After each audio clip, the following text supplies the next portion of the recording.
I'm swell. How are you? Swell? Swell. Is that okay? Can I be swell? You can be whatever you want. Just don't be swelling. Because if you're swelling, then that means you have something wrong. Right. Yeah, no inflammation. You had a good group today, it looks like. Hey. It's also Tuesday the 15th. Yeah, I thought we got better because I'm being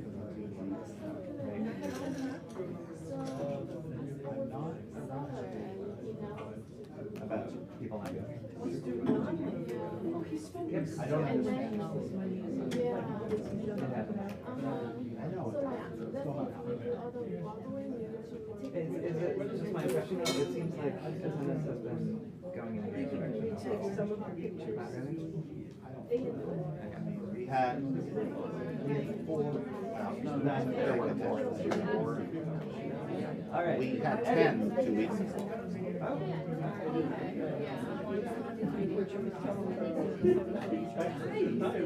Sorry, I'm just chatting, buddy. Oh, keeping everybody waiting. Hey. Hey, good morning, good morning, good morning. Oh, and a nice whisper. Good morning. Oh, me? Was I whispering? Oh, you want me to do Very my New quiet. York Eddie? Yeah. Good morning. Here we are. Where Joe is counting on me to be obnoxious, which you know, you can kind of, if you know me well enough, you might not know that about me, but I have a little bit of that characteristic. From your New Yorkerness? I grew up in New York, so I can be obnoxious when necessary. Are we gonna do this? Let's do this. Let's do a team meeting. Should we do a team meeting for October 15th of 2024? November, December, 2.5 freaking months left for 2024. So what do we do at this time of year? How do we make an impact on our lives? Ooh, I know, Yes, I know. what? Now I want to see what everybody else thinks, but I know the answer. What should we be doing? Late fall, preparing, end of the year. Those are the hints. Yeah. Yeah. Business planning, yes. Yeah, I think, I mean, certainly makes sense to me. Do you want to add to that, Tina? Yeah, this is the time of the year that you contact your database because it's the holidays and it's the best conversation to have and reason to contact. And eat. So is it the time of year to just completely be like, hey, nothing's happening, my clients aren't bugging me, I'm just gonna go climb into bed for 2 months? Do you think that sounds like a good plan for the next 2 months? Are there realtors that do that? Oh, yeah. If you've ever been the realtor who's done that, which in my career I probably had at least one season where I've done that, I can tell you what happens in like February or March when everybody else starts getting business. Yeah, right? Like the reality is that what you put in now, like you think like, I'll just take a break because everybody else is taking a break and I'll take it easy. And then somewhere around, it's usually around March, right? When like listings are coming on and people are hot out there with buyers. Yeah. Then you're like, oh shoot. Why aren't they my listings? Yeah. Because I wasn't making the calls in It December. is so true that we plant the seeds for months from now. Like what we're doing today is usually for, about months from now. Yeah. It's generally 3-ish, right? So like Sounds good right to me. now, you're building your pipeline for next year already. Yeah, and I would say the other thing that came up in a meeting recently that I think is so true is that, I'm gonna say, make a statement and then I'm gonna say, obviously take it with a grain of salt. The statement is, it doesn't matter what you do. So take that with a grain of salt. Of course it matters what you do, but it doesn't matter, it doesn't necessarily matter. This is my experience, I'm just speaking from my experience. What action you're taking, what real estate action you're taking, getting up every day and having a plan for that day and trying to fulfill some steps towards a real estate goal leads to you'll find yourself with other opportunities that are unrelated to that action. And it sounds kind of, we're in the Bay Area, I can be a little hokey and kind of mystical, but somehow I swear to you, I've seen it over and over and over again, the universe pays you back. Like you get stuff starts happening when we actually show up and we plant some seeds. Do you know what I'm talking about? Have you had this experience? I have indeed. Yeah. It happens all the time. So And like every the- time I think that it's not working, it's not happening, of course it shows me that I'm wrong. You know, sometimes like it'll be, an example would be, you know, you just decide to, you know, get up and start, email, Tina mentioned holidays, reaching out to people. You start reaching out to people over here because it's the holidays. And then you get a call over here from that person that you were working on some other real estate related project with. And there's just some weird thing that happens where the very act of being present in our real estate careers, I swear, delivers. Mhm. Do you feel that? I had dinner with a past client last weekend, and it turns out she's looking for investment in Palo Alto, $3 million. Yeah. It's a contact sport. Get out there. And there was no make mention contact. of real estate when we were talking about meeting up. It was Yeah. just, it's been a Yeah. long time, let's go meet up, have dinner. Yeah. That's it. That's right. And then the That's- conversation came up during dinner where her husband's like, oh, did you tell her? It's true, and we have a tendency, realtors, real estate agents have a tendency at this time of year to stop engaging, you know, to take advantage of, it's the holidays, things will slow down.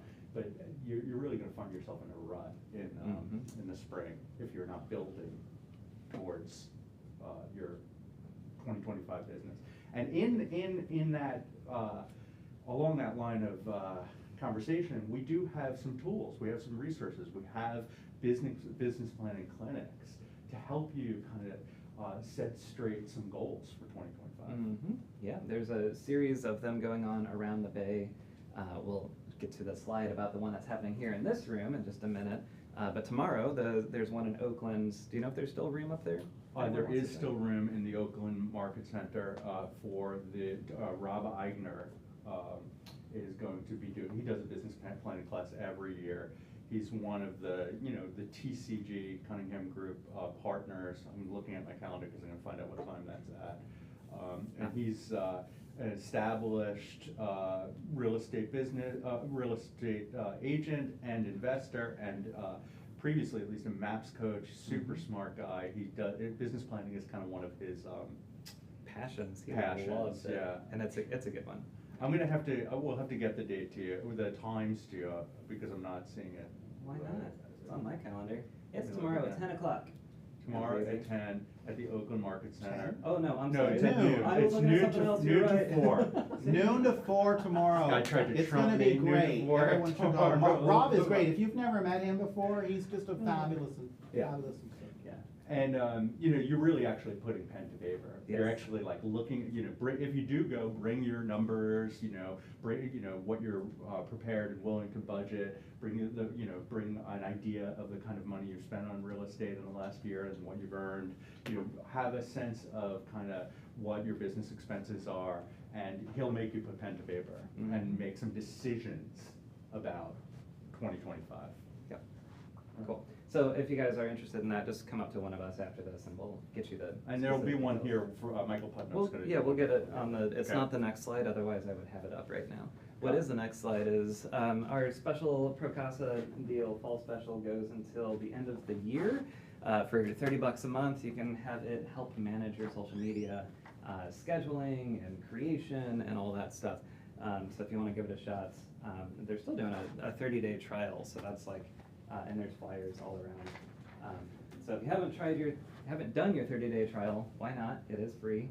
And just a Give it reminder of what this is, it says Procasa Fall Special, it's hard to kind of tell what they're offering. It's specifically Procasa Social, and Procasa Social, as Joe was saying, allows you to kind of find articles that are curated by the group at Procasa, articles about real estate, conversations about real estate, topics related to real estate, that you could populate onto your own social media calendars to appear throughout the month, so that you're having a kind of lively, interactive social media presence, because it's huge. You know, the studies have shown in sales and real estate sales that having that presence is super helpful for building brand.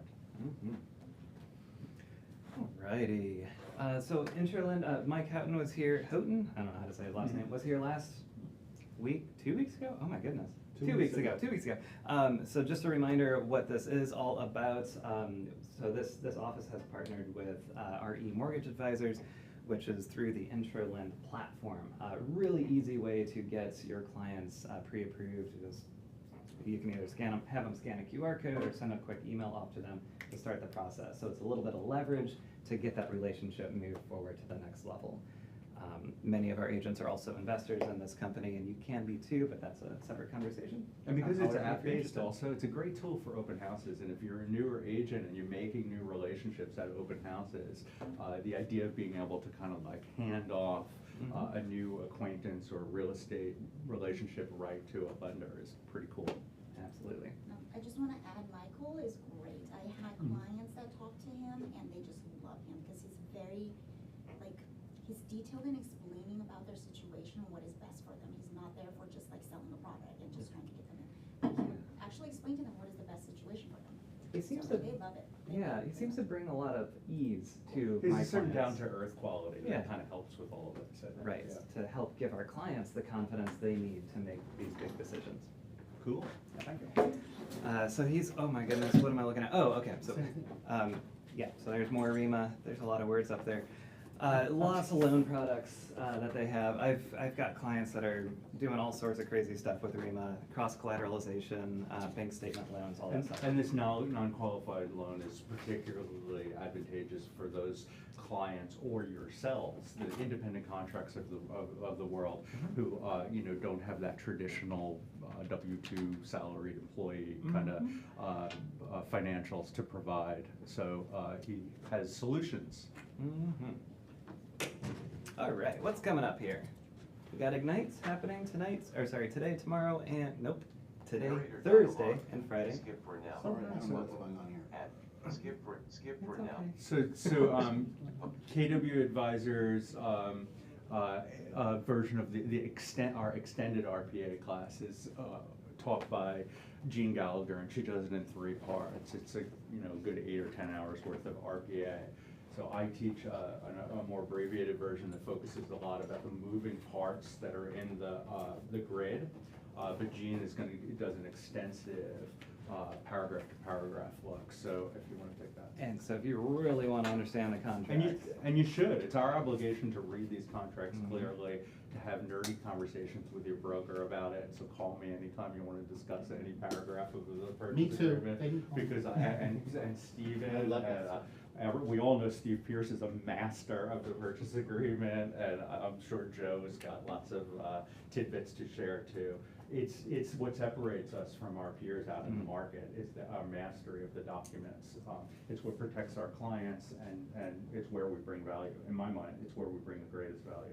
Are these recorded also? We can watch anytime? These are recorded. All of Ignite's recorded. Yep. Yeah. Yep. Awesome. Alrighty. We have an ALC meeting today, though without Eric. Oh, Eric's not here. He's out sick. So that's why Eddie and I are up here Is that doing what our we're doing? jigs. Yeah. We have an ALC meeting today. Anyone is welcome to witness. These are our top agents that come together and mastermind on how to grow our business. So it's today at 1, unless we mutually decide to not do it because Eric's not here. So we'll see. All right, and then Ignite After Dark, where are we? We're in October. October the 15th, that's today. Negotiate offers I and think that get was to last the week. This, I have to say that this always sounds like the racy version of Ignite. Like Showtime After Dark or something like that. It sounds like I really feel like they need to rebrand. the Yeah. name. Not to age myself, I want to go back further. There used to be a show called Playboy. After Yeah, Dark. exactly. That's exactly the idea. It just sounds like something for adults only, but actually, wherever you are in your real estate career, this is a safe place for you. Don't get turned off by the. But you think that's Don't turn off by the name. Okay. So tonight, negotiate offers and get to the close. All right. And then next week is plan your future. All right. So this is what I was referring to. That is tomorrow at 10 a.m. So on Zoom, we have a business pre-planning clinic with our regional director, our KW regional director, Leanne Harris. So that is tomorrow at 10 a.m. So this is in conjunction with one of the clinics, like the one that you'll see, I think, on the next slide. That will be here in this office. So if you're looking for getting organized before the clinic, go to this. And Rob's is at 12 in Oakland. I know it's a drive, but if you could make it 12 to 4, it's more like a workshop. Yep. All right, and then that is also tomorrow at 10 a.m. We have Lucy here talking about NetSheets. Is Lucy? I saw her standing right there a minute ago. Okay, well, she's talking about NetSheets tomorrow. Why are NetSheets important? Why might I want to understand how to create a NetSheet? Oh boy, this is a good and timely question. Why are NetSheets particularly relevant right now? Why would you want to be a master of a NetSheet right now? I'll softball it over to Steve if I don't get somebody else that tells me. Steve, what do you think? Why would you want to really be able to understand and explain a NetSheet? Because your clients should know and understand how much they're gonna actually net from the sale. Mhm. A lot of people don't even consider the loan payoff, Mm-hmm. and they don't think about that when it comes to their net. So yeah, it's important to do that. There's 3 different times when you could or should do it. One is when you take the listing. The second time Yes. is when you receive an offer or offers. And the third time is once you actually enter into a contract. Mm-hmm. Just to make sure they know and understand what that net number is going to be. Because you know, we do this day in and day out, and we know all the numbers, and we can talk about all this stuff, but they don't always understand exactly what they're talking about. They can't even talk about what the commission percentage is. They don't always understand the math Yeah. and what it means. And why are expectations so important in our business, right? Expectations are everything. And, you know, making sure to set the proper expectations. Who wants to have a client who's uninformed, who doesn't really know? You know, first of all, you're not doing your duty by them. Mm-hmm. But there's nothing more uncomfortable than having a conversation too late about what your client should be expecting. Set expectations. The other thing is if you've got a seller who's not living in the house, you're gonna have the California state withholding of 3.33%, assuming there's going to be a tax liability greater than that. So that's another gotcha that they may not even be realizing. In their mind, they may be thinking of the net, and even if you throw out some rough numbers, but then all of a sudden it's like, oh, by the way, because the last use of this property wasn't principal residence, you're gonna have the escrow stamp send 3.33% to the franchise tax board, Mm-hmm. unless you can show your tax liability is gonna be less. So that can surprise or shock sellers too. Absolutely, and your clients need those numbers. They have goals, they have plans, they have that money is you know, is set aside. They're planning, the seller, to use that money for the next step in their life. You gotta help them prepare. Yeah, I do it for buyers also. Mhm. Tell them what. Yes, For sure, absolutely. absolutely. You know, have clear conversations where you set realistic, clear expectations, and you'll have happy clients. Yeah. So So come to Lucy, that. tomorrow. Yep. Awesome. Every Thursday, Tri-City Marketing Council meeting, go hang out. All right, is this, no, okay. So on Thursday, we also have Agent Sites with Zach Younger. He's our regional tech trainer. So if you want to get the most out of your website that is included in your membership here at Keller Williams, go learn about it there. Can I say something about that very quickly? Sure. You know, we get into real estate and we think we have to have this really awesome online presence and we're ready to spend several $1,000s on a fancy website. You don't need that. Just use the free one. I use the free one and it hasn't hurt my ability to get leads at all. Yep. No? So, you know, it's not, it's perfectly professional and attractive looking, you know. Jen Davis is teaching our next 75 Thrive, class on Thursday at 11 o'clock. These are online. Jen Davis is out of Springfield, Missouri, if I remember correctly, and she was doing over 200 buyer side transactions a year. Personally, that's a no thanks. we all set different goals for ourselves. That sounds like She's got some big ones. And now she's working at KWRI now doing, I think she's on the maps side of things. and team leader trainers. Anywho, she knows how to sign buyer agreements. So if you want to come So- learn from somebody who's done it a time or two, or 100 or more times or two, there you go. Jen Davis on Thursday. Tina's doing the same face. No, no. But surely there's some good nuggets to get from Yeah, her. no, I'm sure she's got great information. I just don't want to live her life. Yeah. October 21st through 25th. Oh, the most important of all the Yeah, things. this is the most important of all the things. So, most folks who've been in real estate for a while know that every brokerage has an annual risk management update that's led by the attorneys for the brokerage. They're one of the few things that are required by real estate agents to stay affiliated with the brokerage. There's usually an errors and omissions insurance policy requirement that the brokerage host these events, and we're having ours on October 21st. It's on Zoom. It's 12 to 2 p.m. Our attorney's going to talk about the things that we should be concerned about out there in the real estate market. It is all really super useful and actually like substantive, like it actually relates to our daily life in real estate. It's all really good and important information. So bottom line, this is required Yeah. to attend Monday, noon to 2, RSVP in that QR code. So let's get out our phones and scan it. This is a requirement to keep our E&O insurance around, which protects you in the case of any suit that comes against you. We have been very fortunate here to keep our losses very low, which means our deductible is very low, and if we want to keep it that way, we have to do things like this, or we get to do things like this. So, please attend. And we all individually wind up carrying some of the cost of higher E&Os as real estate agents. And there are already too many fees in real estate, right? So let's not have our fees increase.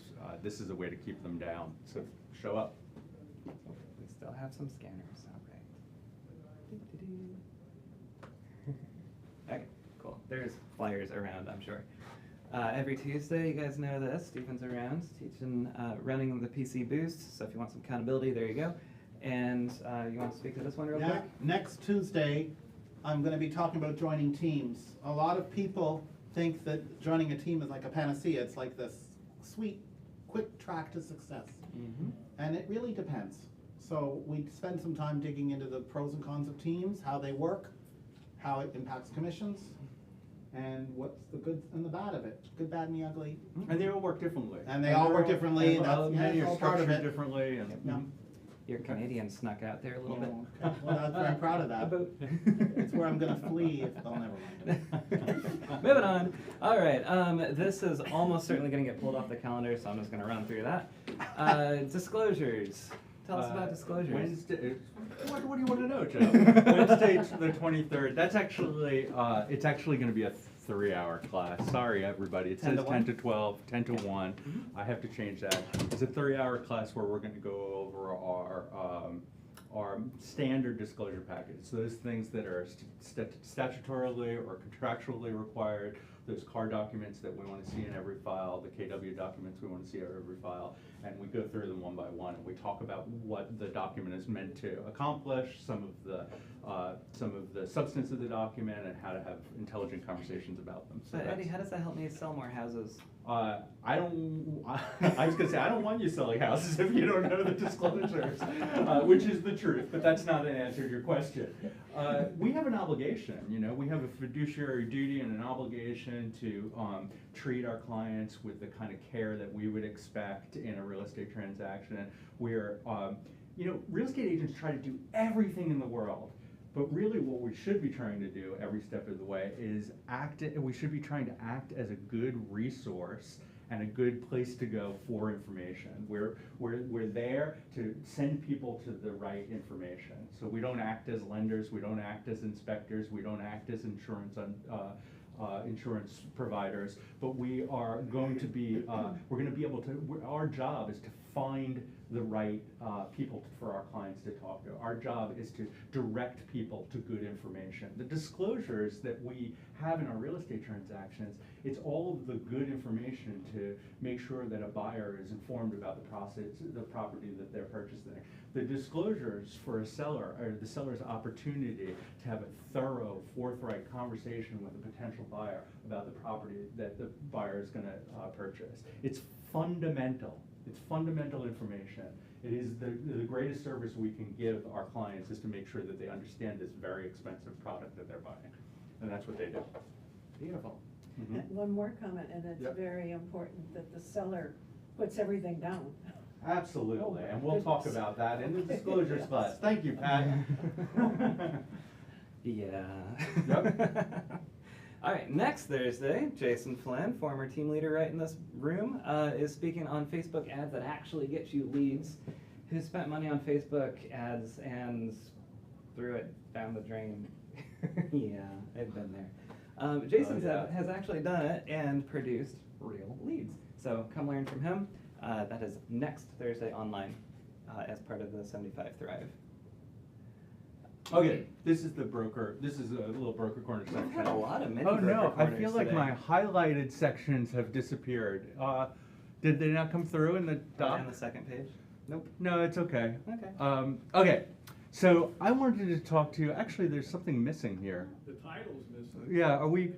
Let me update the slide and then. Come back. All right, something got a little messed up from the quick guide. I want to talk to you, we'll keep going and I'll come back to it. How does that Sounds sound? good. Okay. Okay, and I'll tell you all. All right, what else we got going on? Here's the business planning clinic. Okay, so everyone get out your phones if you want to have a successful year next year.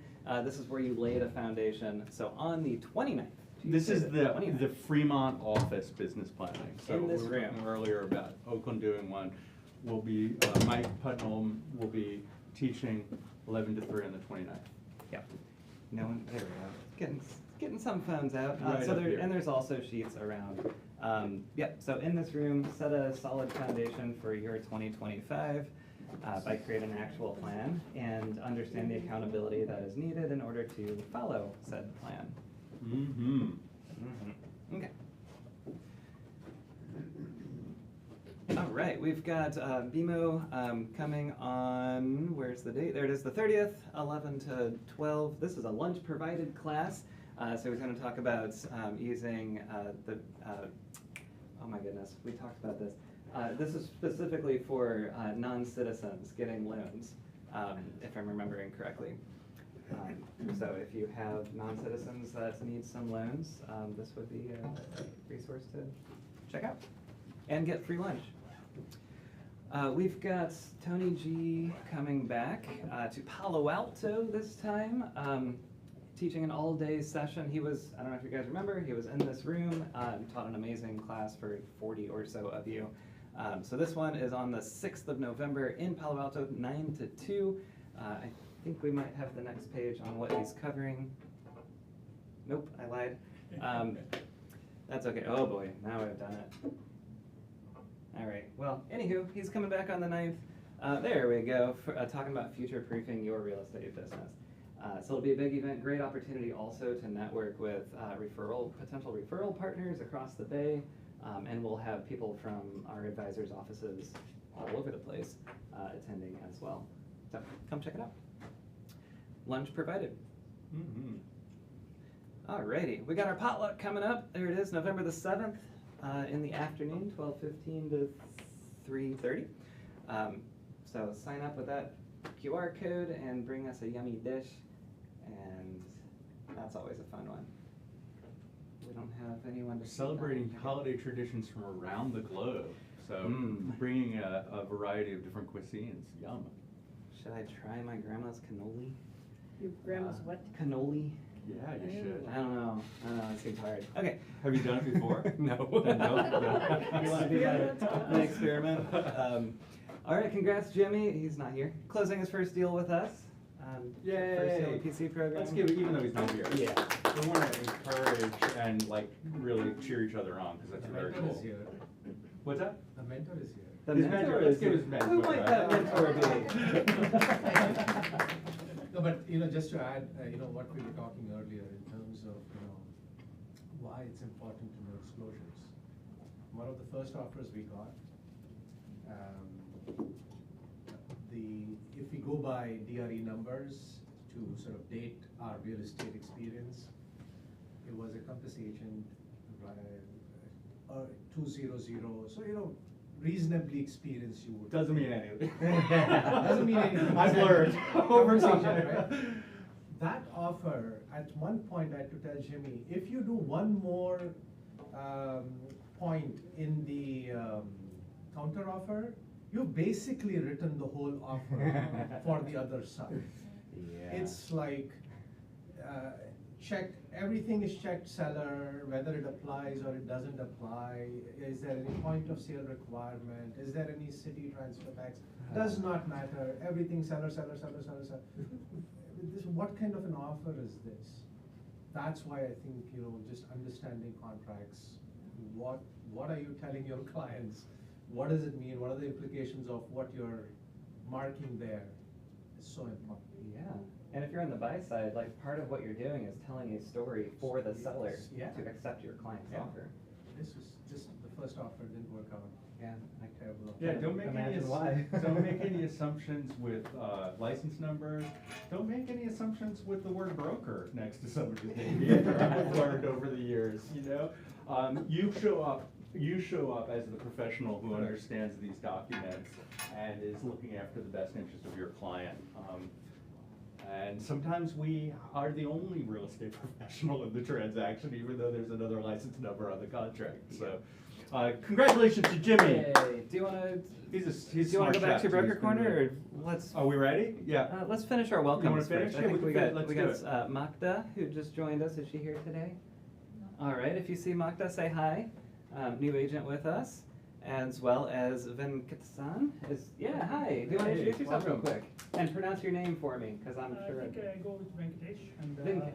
Mhm. I'm really excited to be here. In the first few days or like the first week here, I've been here almost a week, and it's been fantastic. And I think Harshita has been instrumental in me joining Keller Williams, and I have seen a lot of Keller Williams board all over the place.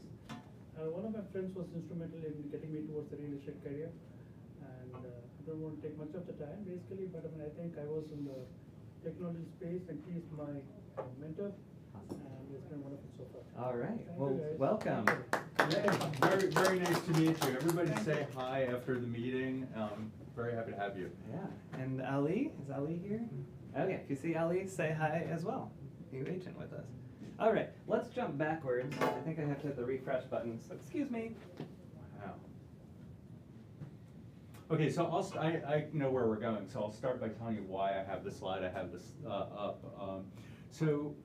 I try to bring things that are kind of happening a lot, the calls that I'm getting a lot, and what I've learned over the years is that for whatever reason, the same kind of misunderstanding or kind of anomaly kind of happens in real estate at the same time. Like I've got this uptick in the same kind of call.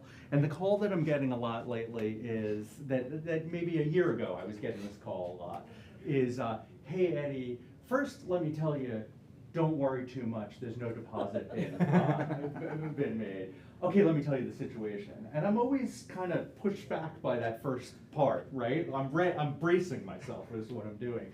Because usually the agent is gonna proceed to tell me that they have a client who has no contingencies and has decided to cancel contract. So the agent will start with, don't worry, there's no deposit made. We're all good, we're all good. And I want to talk to you about the conversations that we have around deposits and our understanding of some of the responsibilities we have in the purchase agreement. So let's talk a little bit about deposits and this quick guide. So CAR has these great quick guides that give you kind of a synopsis, a little bit of a quick understanding of some of these real estate concepts that we deal with on a regular basis. And so this is the deposit disputes where there is no deposit quick guide. And it's one full page. We've split it into two screens. I'll say that the subject that I started with about the non-contingent offer, wanting to cancel, not having placed a deposit in, is at the very end, but there's enough in this this guide earlier on that I kind of want to touch on a few other situations. So the first question in this quick guide is, what happens if the buyer does not make the deposit as promised? And so the great thing about the California the CAR purchase agreement is that we all should think of it as a toolbox for us as real estate agents. We're not reinventing every time we do a real estate transaction what needs to happen in certain circumstances. Almost everything we can do and should be doing is clearly stated somewhere in the purchase agreement. The purchase agreement provides us with mechanisms for the kinds of most of the problems that we encounter in real estate transactions. So what happens if the buyer does not make the deposit as promised? If you're representing a seller and a buyer doesn't make a deposit that's promised, your seller has a choice to make. They have a choice to decide whether they want to proceed.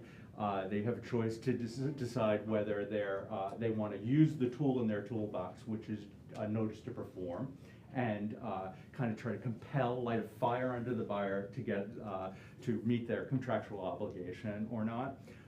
The notice to perform is a great document. It starts to give the seller some leverage back.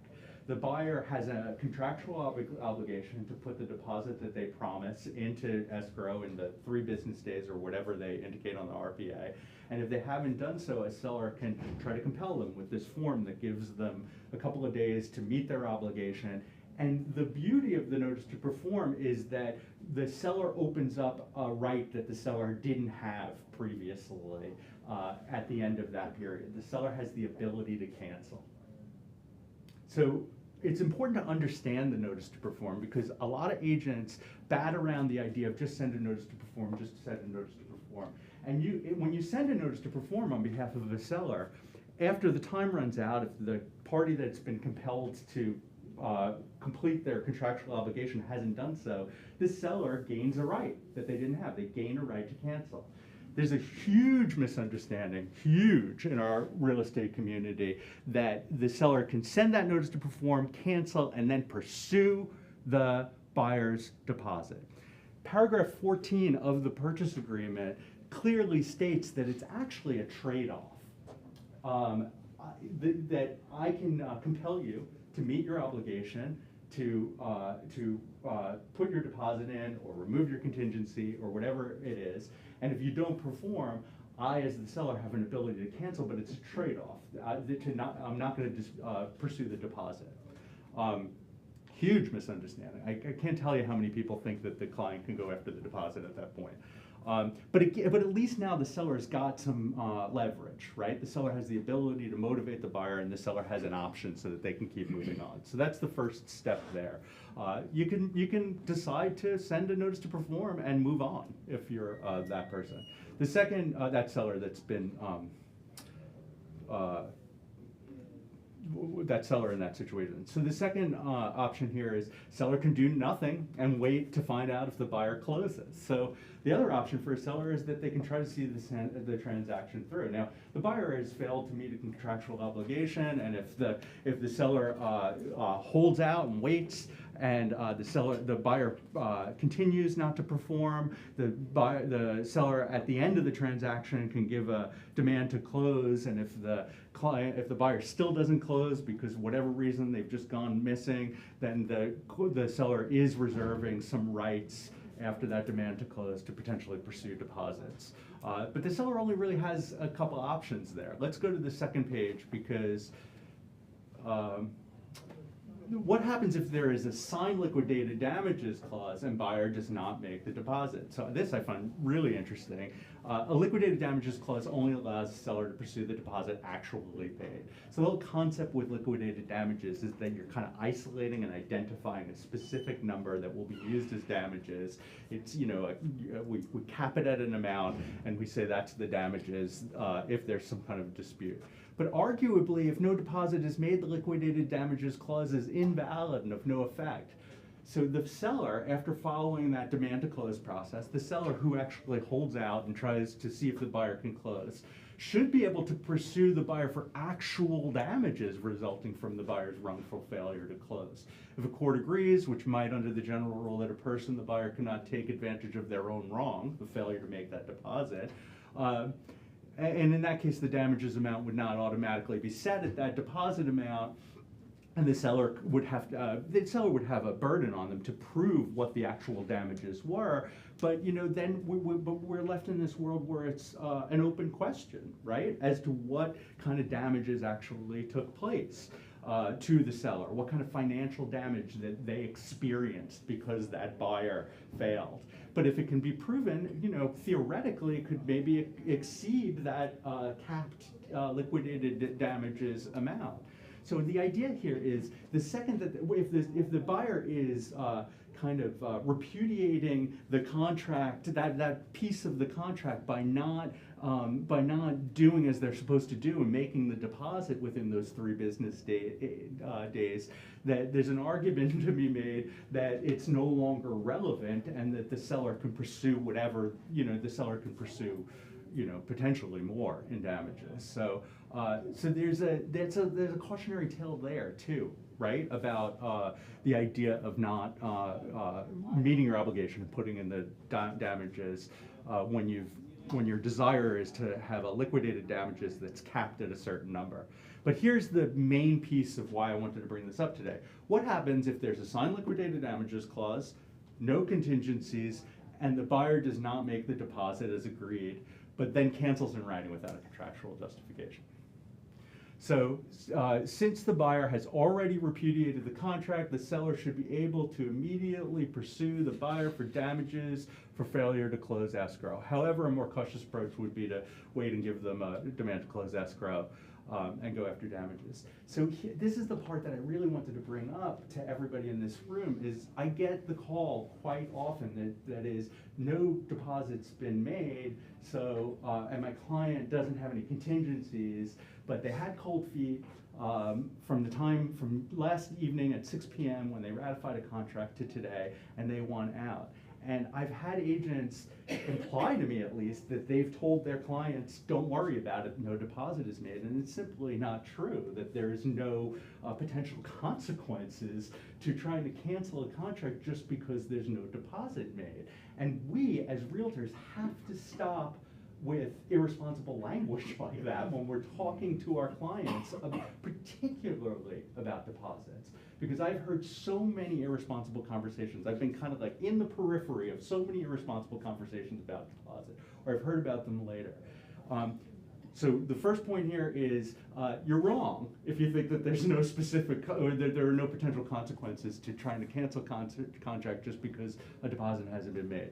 But the larger point is stop making the promises about deposits in general. You'll get the deposit. You won't get the deposit. You're going to lose your deposit. We have to really start being more careful about our language and talking from our experience that you could potentially put your deposit in jeopardy if A, B, and C happens. They could potentially put their deposit in jeopardy. We have to be more careful with our language and stop making promises. Yes, Steve? Yeah, a few comments. First of all, you're going to have situations where cancellation is going to be very straightforward, and the right to the seller keeping the deposit is going to be very clear. And then there's going to be many times where it's unclear. And in the situation where it's unclear, you should not be trying to interpret or analyze the contract whatsoever. You should be advising your client to consult with an attorney before doing anything. Second step is, if you represent a seller and you get a cancellation from a buyer, you need to be careful before you even consider signing that cancellation and returning it, because depending upon how it's completed, there could be serious consequences to your seller as to what they're entitled to and what they're not entitled to. With respect to damages, the most common damage that the seller's going to have is buyer number one cancels the contract, doesn't make the deposit, you put the property back on the market, you resell the property at a lower You've lost price time. than what buyer number one offered. There's your damages right there. Now, at that point, you have to decide, do you want to pursue buyer number one for that amount? And by But you gotta you, make sure, the you gotta make sure seller. this cancellation and release is worded properly to allow you to continue after buyer number one for damages.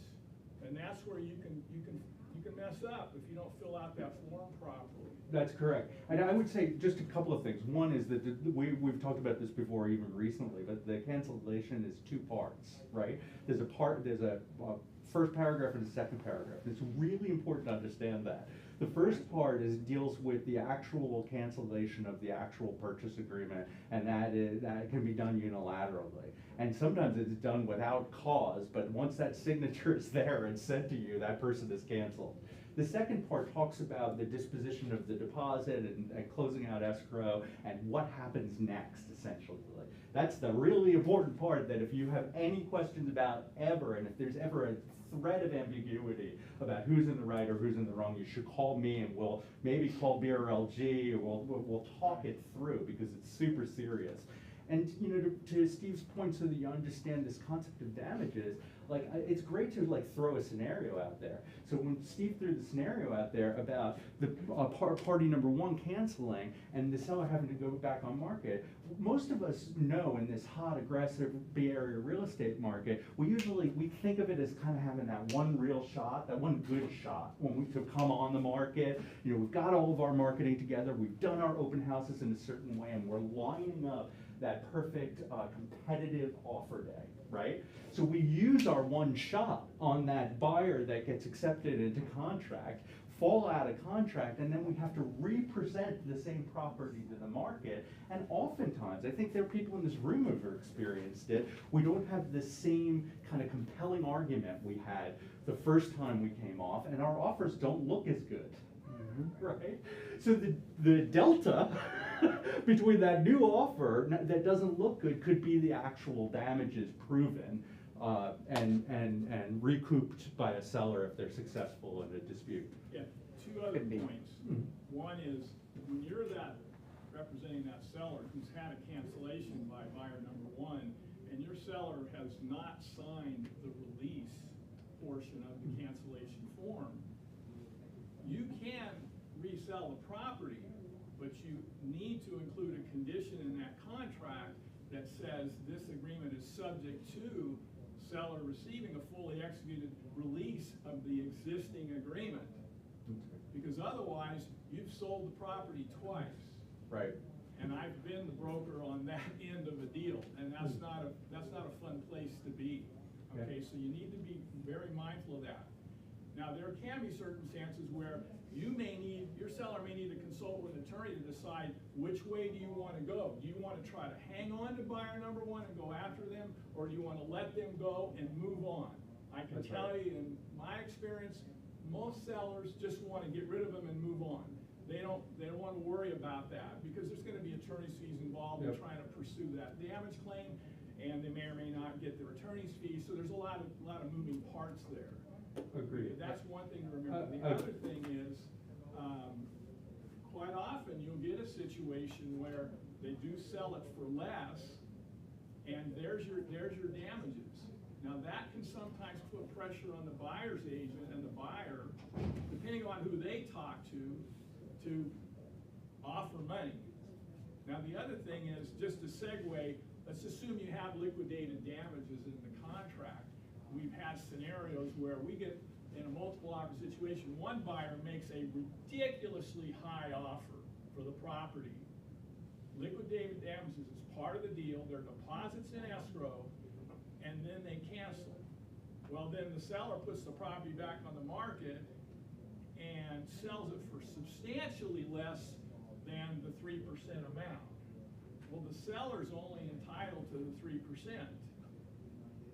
But in this whole arena, in any case, a buyer can try to argue that if they think they're going to resell a property for a small differential, the buyer could argue that 3% is too high. I don't think it's unreasonably high, I don't think you should get that amount.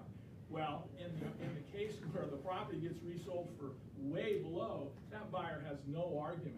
Right. All That right. buyer, that We're buyer- getting lost in the weeds here, so let's But- bring it back But it together. shows, but it shows us that Summarize. there's tons that could go Yeah, wrong I just here. want you to just be aware of the big picture issues That's that right. are going on here, because it can be a minefield. And I've heard, I get a lot of calls too from Mhm. Pleasanton, the same thing is going on a lot. Buyers right now in this market are having buyer's remorse, cold feet, canceling. I had one buyer cancel in 3 hours after That's right. acceptance. Yeah. So you need to have these conversations up front and be really clear about the fact that there are real consequences when it comes to the obligations we make in a purchase agreement. And- One quick question. Yeah. What she said, if the property goes more higher price, then what? Then there's no issue, right? There's no If the damage. Then well, there's no damage. there's no damages, yeah, Oh. yeah. But, we don't know that as the We don't buyer's know that. agent in scenario number one, so just stop making promises that are irresponsible. And you have resources, like I think that's the summary that I wanna bring back to, is Yep. like, you have resources for this situation, you've got our broker Eddie Yep. here, you've got BRLG, so call them, start there at least. Yes. And if the seller were to go after anything, that's likely to be a conversation between them and their own attorney. Last time Not I you. presented this, I said the word "stop being cavalier" about this. So if we have a place to leave it, don't be cavalier about this. Okay? Yes, thank you, and thank you, Steve. Yeah. That's you can see how passionate we all got. Those of us who worry about these things. So there's something to worry about, everybody. Okay. Good here? Yep. Okay, cool. Oh, we already talked about, okay, I gotta jump forward. Boop, boop, boop, boop, welcome, welcome, welcome. And, all right, coming soon, so we got one, William Scott's, is that Marjorie? Sure. Sure. Marjorie, 4431 Marjorie, okay. Marjorie, in Fremont, so there you go, talk to William, I don't see him. Trevor in Irvington. Okay, and then we got a bunch of just listeds here. Steve Scott's, Union City, why and where? Partridge Way. Yes, this is another number 4 unit in the same complex where I closed one on Friday. This is a really nice unit. It was updated in 2020, and it's literally in moving condition. It even has a whole house fan, which I wish I would have had in my other listing about 2 weeks ago. And where'd you get it? Interesting, this had a previous listing agent who had it for almost 2 months, went out of the country, they never received an offer, and he finally decided, I don't know when I'm even coming back. So he found me on the MLS because I had a pending sale and says, would you take this over for me? I don't even want any compensation. So I took it over. So agent put it referral. on the market, put it on the market Thursday night, and it looks like may get an offer here in the next day or 2. All right, cool. So we're running low on time, so just what do we want in a sentence, and where'd you get it for the rest of these? Mark, I don't see him. Okay, so he's got this one in Newark. Talk to Mark. Preet and Bemal were around. All right, they've got Pentland Way in San Jose, so chat with them if you got someone interested. G2 I saw as well. Lease, rooms for rents, there you go, 105th in Oakland. Daniel, I haven't seen him yet today. Rainview, what's that? I haven't seen him. He's around. Oh, is he? He sneaks in. Okay. All right, Stephen Klein. I thought there was gonna be a lot more talk about. No, listing, no, but we're, no one showed we're, up. we're changing that, we're changing that. That's a great No, intro. we're gonna change that, he didn't like that intro. Oh, sorry. So it's Stephen Klein! It's way better, way better. Thank you, thank you. Hi, everybody. For those of you that don't know, I'm Steven. I'm the managing partner of Greystone Insurance. Greystone is a partnership with KW Advisors. We're here very specifically to help you and your clients with your insurance needs and their insurance needs. It is going to start raining in California in the next 1 to 120 days. And so I thought it would be a good time to just talk about earth movement and mud flow and things like that. Generally speaking, mudslides are not an insurable event. So if you're paying attention to the news and you see what's going on down in Southern California at the Rancho Palos Verdes Estates, where there's some homes that are about to fall into the ocean, not an insurable event. So I'm just putting it on your radar, just something to be mindful of. You know, earthquakes are insurable, floods are insurable, but certain Some kinds. houses are insurable. Most houses are Oh, insurable. some, most? Most houses Sorry, just making a little are insurance insurable. But other types of what would be considered an act of God, we should have a conversation about it. There are some policies that could cover it, depending on the area, depending on the carriers that want to be involved. At best, it's going to be very, very limited coverage. So I just want to sort of put that on everyone's radar. But the question I get most often about natural events, what's the word I'm looking for? Acts of God. Acts of God, natural events, is, well, what about my car? Your automobile is always covered by your auto insurance, right? So if you've got collision, if you have a collision deductible, if you've paid for collision coverage, then your vehicle will be repaired if it's in a collision. And if you have comprehensive coverage, comp coverage is anything other than a collision. So if a flood takes your car away, I'm seeing a lot of photos coming out of Florida right now. Cars, you've seen them, right? Yeah. Water up to the door, all those cars are being totaled. Be careful when you buy a car at auction that's been registered in Florida. And Louisiana for that matter. Okay, number 2 is an item that I talked about last month. I want to bring it on to everyone's forefront again because it really is that important. When you introduce us to your clients, one of the first questions that we're going to ask them is if they have any information about the updates to the 4 major systems of the property: roof, plumbing, electrical, and heating.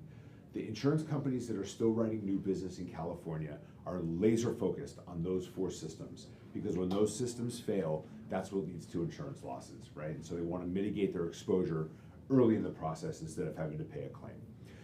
Generally speaking, roofs and heating systems are updated more frequently than plumbing and electrical systems, because plumbing and electrical is just designed to last longer. So, and we can insure a home with an outdated electrical system easier than an outdated plumbing system. So I want everyone in this room to really be focused on plumbing, especially if you're selling older homes, homes that were built in the 50s, 60s, 70s, even in the 80s, and maybe the 90s. Most insurance companies want to see system updates every 30-ish years. We can get away with it a little bit longer with plumbing and electrical, but if a home still has galvanized steel waste pipes, it's probably an outdated system, right? One of the questions I get most often is, well, the house has full copper. Well, that's great. They've been laying copper in homes in California since like the 1940s, right, Steve? So it doesn't really give us an indication of how old they are, but rather what materials they're made of, right? I can tell you anecdotally, the plumbing in my home, I have a 1950s ranch-style home, typical GI house in the San Fernando Valley. My plumbing was updated, I want to say in the 80s or the 90s, and 5 years ago there was a pinhole leak in a hot water pipe. My wife got a whole new kitchen out of it. It was a $160,000 claim on a pipe that wasn't that old, right? So it happens. Copper can fail too. Say it again? Copper can fail. Copper fails. I had copper fail in a 77 built home. Copper fails, especially if there's some sort of water recirculator. Like we have, I think part of the reason why our pipe failed is because we have a water recirculator that pushes water to the back of the house so you don't wait 10 minutes for the hot water to get back there. And it's just pushing water through the system, you know, for 15 minutes at a time, 12 times a day. And those elbows get worn down, you know? There is a rumor, there has been a rumor in the past that knob and tube electrical homes are uninsurable. This is not true. I want everyone here to know that if a house is inhabitable, it is probably insurable. So don't worry about whether or not your client can get insurance. As long as, you know, maybe once or twice every couple of years, a file will come across my desk where we just can't get it insurance. And it's usually because it's missing a wall, or there's a hole in the roof, or some inhabitability issue, right? Steve? I think that rumor may have started after the State Farm pulled out from California after the mold verdict in Texas. They were doing visual inspections of the properties, and they were denying coverage if there was knob and tube or glass fuses, and were requiring an upgrade within 6 months. Yeah. And I think that's just carried over, that rule still applies when it doesn't. Well, and what's funny is, you know, State Farm agents where that's their truth, like that's their truth, but that's not the truth, right? Not every insurance broker or every insurance agent can write with every insurance company. So if your clients are getting no's, they probably just haven't spoken to someone who can give them a yes yet. And it's very rare that we don't say yes. So as soon as you get into escrow, I encourage you, please have a conversation with your clients about insurance. Who are you using? What's your insurance plan? If they have someone that they can talk to, encourage them to talk to that person as quickly as possible. And if not, obviously, we appreciate the introduction. If your clients are considering a home where you think the cost of insurance is going to be a limiting factor, you can send us an email to kwadvisors@greystoneinsured.com. Give us a day or two, we should be able to give you at least a premium indication. Let you know if that's going to be a $200 a month policy or a $900 a month policy. It'd probably be helpful for your clients. That's it. Thank you for I go having me. one step further and say that if you're selling a home that's an older home or a home that's in, like a hazards environment or zone, on behalf of the seller, start to, encourage your seller to ask some questions, find out about the insurability of the property from Stephen, so that you have some information to pass on. Anything that we pass on in that fashion is, an estimate. Everybody's to do their own due diligence, but Stephen can kind of set you up foundationally to kind of understand what you should be concerned with for a home that you're selling in one of those environments. Thanks, Eddie. And by the way, not having the information about updates doesn't mean that we can't get the home insured, but having more information gives us more insurance companies that we can approach. So we'll be able to have more options for your clients, which should get them better coverage for less. Does that make sense? I've obtained quotes from Stephen and passed them on to the buyer's agent on the other side, and it's been very helpful to get the insurance issue resolved. Yeah. Because sometimes the buyers, they don't know what direction to go. It's crazy. Thanks, Steve. I appreciate that. It's crazy times with insurance right now, and people are getting really uptight about it. And so it's Get ahead important. of it. Yeah, and you guys have a resource available to you who doesn't usually say no. Not usually. All right, thank you, Stephen. Thank you. I'm pretty You sure gotta that's have what. $2,000. You don't usually say no. All right, thank you so much, guys. What a fun meeting. We're around all day, so if there's any questions, let us know.